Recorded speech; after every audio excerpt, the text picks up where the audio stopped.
Jiu Jitsu is more of a, they call it a gentle art because there are no punches or anything being thrown. And it's all about grappling. It's about joint manipulation and technique.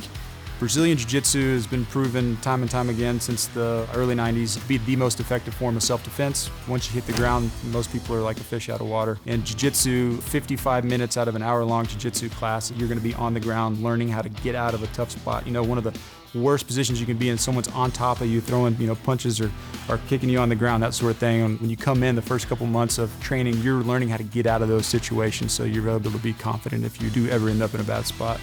I've actually lost about 12 pounds since I've started my jiu-jitsu journey. I've pushed myself mentally the furthest I've ever pushed myself before, which is pretty fantastic.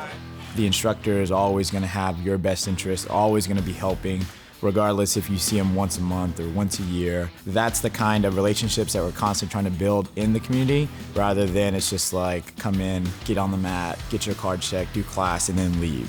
I think a lot of people look at martial arts and they think like, oh, I could never do that. I'm just the typical soccer mom, football mom, PTA.